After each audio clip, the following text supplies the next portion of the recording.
मथुरा से। राधे राधे। राधे राधे राधे महाराज जी, आपके चरणों में कोटि कोटि प्रणाम। गुरु जी, हम भगवान शिव की, भगवान कृष्ण की, भगवान राम की पूजा एवं जप करते हैं एवं माँ भगवती का भी जप पूजा करते हैं, तो क्या हमें सभी का नाम जप पूजा करके सभी को संतुष्ट करना चाहिए या किसी एक को ही भजें? क्योंकि एक देखो साधे सब सधे। प्रारंभ में क्या होता है, भक्ति का यही स्वरूप होता है जो आप कहा, आपने जो वर्णन किया।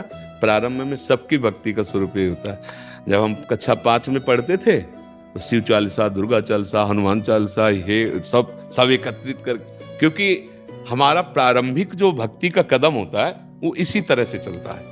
जो जो हमारे प्रियता में भगवान के नाम रूप आते गए, उनकी आराधना करते गए, इसके बाद चयन होता है गुरु का।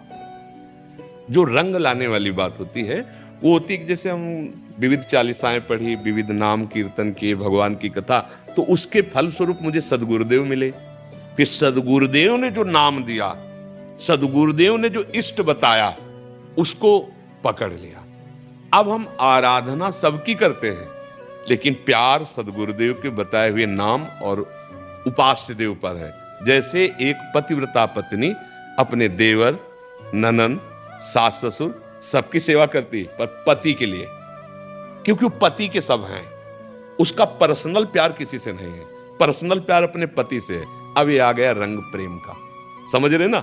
ऐसे ही हम सब देवी देवता भगवान की आराधना करते हैं और मांगते हैं कि हमारे प्रभु में प्रेम हो। अब वो प्रभु कौन गुरुदेव ने आपको दिए वो देखो। जैसे गोस्वामी जी ने विनय पत्रिका में सबकी विनय की और सिया राम चरणों में प्रेम मांगा। जैसे अपने लोग कुछ भी तो सबका फल किशोरी किशोर जू, लाडली लाल के चरणों में प्रेम। तो अब हमें ये देखना है कि अभी तक हमारी उपासना हमारे भाव से चलती रही, अब हमारे भाव का फल है गुरुदेव के भाव में हमारा भाव समाहित हो जाए, तभी वो सिद्धावस्था मिलती है। चाहे शिव बिरंची सम होई, गुरु बिनु भवनिधि तरह न कोई। तभी कहा तात स्वर्ग अपवर्ग सुख, धरी तुलाय कंग, तुलनताय सकल मिल, जो सुख लव सत्स। एक क्षण में निहाल हो गए, अगर बात मान ले तो एक क्षण में निहाल हो गए कि आज तो माला माल हो गए, क्योंकि आज मुझे कोई वादा करने वाला तो मिला। वृंदावन में बैठ के वादा करे कि तुम डरो मत, पकड़ लो हमारी बात पकड़ लो, हो जाए। तो ऐसे जिससे हम भगवान की विविध नाम रूपों की आराधना करते हैं, वो व्यर्थ नहीं है, पर उसका फल होगा सिद्ध सदगुरुदेव की प्राप्ति।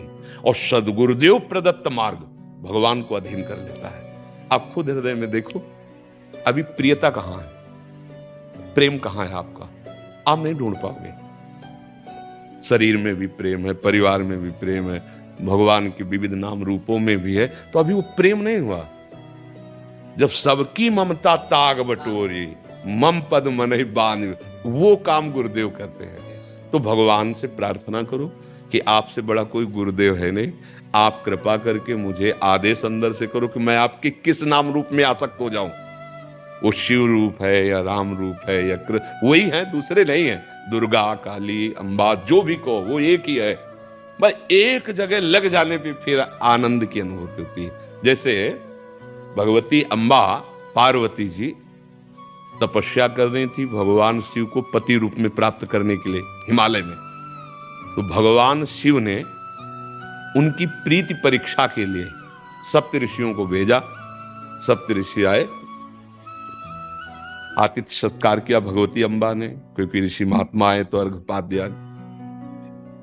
अंबा से पूछा कि आप इतना कठोर तप कर रहे हैं सूखे पत्ते खाकर।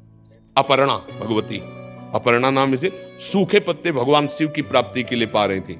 सूखे पत्ते में क्या दम होती, घोर तपस्या। तो उनका आप किस लिए इतनी कठोर तपस्या कर रही हैं? तो उनका आप लोग हमारी बात सुनकर हंसेंगे। हंसने का मतलब कि कहां मैं और कहां अगाध बोध संपन्न भगवान शिव। उनका शिव में ऐसा क्या है? क्योंकि भगवान शिव ने ही भेजा था। चिता की भस्म लगाते हैं, मुंडों की माला है, ना कोई महल है, ना कोई सोने का श्रृंगार, ना कोई ऐसा क्या सुविधा है? चिता भस्मा लेपो गरल मसनम दिग्बट धरो, जटाधारी कंठे भुजगपतिहारी पशुपति कपाली भूतेशो। क्या? अंबा की दृष्टि बदल गई। देखो, प्रीति से कहते हैं। उन्होंने कहा आप लोगों का मत हमने सुना। सप्तऋषि ने कहा देखो, आपको नाराज होने की जरूरत नहीं, तपस्या करने की जरूरत, आपको दूल्हा दिला देते बैकुंठनाथ विष्णु भगवान और सब महिमा। माता जी ने कहा कि आपको मैं अपने हृदय की बात बताती हूं कोटि जन्म लग रगर हमारी और बरौं संभुनता राहों को। ये है बात आखिरी जो प्रीति की है। करोड़ों बार जन्म लूंगी और हर बार तपस्या भगवान शिव के लिए करूंगी और उन्हीं को पति रूप में वर्ण करूंगी। माना महादेव में कोई गुण नहीं है, विष्णु में सब गुण है, लेकिन जिसका मन जिससे रम जाता है उसको उसी से काम है। ये आई रंग उपासना की। तो अब आप देख लीजिए, आप अपने प्रभु से प्रार्थना कीजिए, प्रीति एक से होती है, वो एक ही है। तो जब तक हम नहीं जानते तब तक बहुत रूपों में उसका हम आराधन करते हैं, पर प्रीति एक से करके बहुत रूपों में उसकी भावना कर लेते हैं। जैसे गोपीजन श्याम सुंदर से प्यार करते हैं तो कह रहे जित देखूं तित श्याममयी, अब कोई दूसरा नहीं है, जिधर देखती हूँ श्याम सुंदर ही श्याम सुंदर नजर। गोस्वामी जी राम जी से प्यार करते, वो कह रहे जड़ चेतन जग जीव दत्त सकल राममय। ये अपनी भावना एक आराध्य देव पर वही है, लग जाए तो रंग आ जाए। अब ज्यादा समय तो नहीं रहा, अब जीवन का ज्यादा समय तो नहीं रहा, तो अब रंग आना चाहिए। अब प्रभु का कोई एक नाम रूप पकड़ लो और उसी में डूब जाओ। हाँ, एक नाम रूप में कोई प्रभु का पकड़ लो।